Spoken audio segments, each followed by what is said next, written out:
ఈరోజు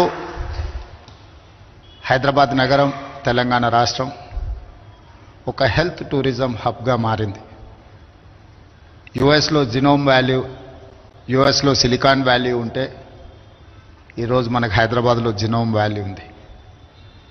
bulk drugs ఉత్పత్తిలో దేశంలోనే 35% బల్క్ డ్రగ్స్ ఒక హైదరాబాద్ తెలంగాణ రాష్ట్రం నుంచే మనం ఉత్పత్తి చేస్తున్నాం.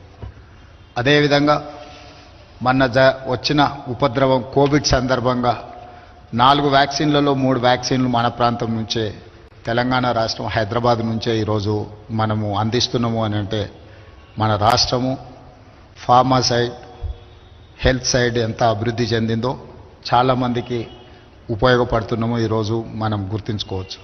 దీనికి ప్రధానమైన కారణం దాదాపుగా 60 సంవత్సరాల క్రితం శ్రీమతి ఇందిరాగాంధీ గారు, పండిత్ జవహర్లాల్ నెహ్రూ గారు ఉన్నప్పుడు IDPL pharmaceutical research institute government of India Hyderabad నగరంలో ప్రారంభించడంతో అక్కడ రీసెర్చ్లో పాల్గొన్న డాక్టర్లు చాలామంది ఈరోజు పెద్ద పెద్ద సంస్థల్ని, నాకు తెలిసి రెడ్డి ల్యాబ్స్ కావచ్చు, ఎస్ఓఎల్ కావచ్చు, హెటరో డ్రగ్స్కి సంబంధించిన వాళ్ళు, యాజమాన్యాలకు సంబంధించిన వాళ్ళందరూ కూడా ఐడిపిఎల్ ఎక్స్ ఎంప్లాయీస్ అనే నేను భావిస్తున్నాను. దీనికి ప్రధానమైన కారణం ఆనాడు కేంద్ర ప్రభుత్వం తీసుకున్న ఒక నిర్ణయం ఈరోజు దేశంలోనే ఫార్మా రంగంలో మన రాష్ట్రం రాణించగలుగుతుంది.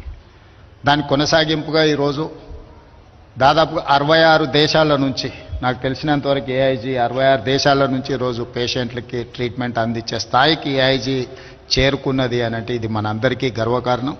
దీన్ని ఇంకా కొనసాగించాలని తెలంగాణ రాష్ట్ర ప్రభుత్వం తెలంగాణ రైజింగ్ 2047 ఒక విజన్ డాక్యుమెంట్ తయారు చేస్తా ఉన్నాం.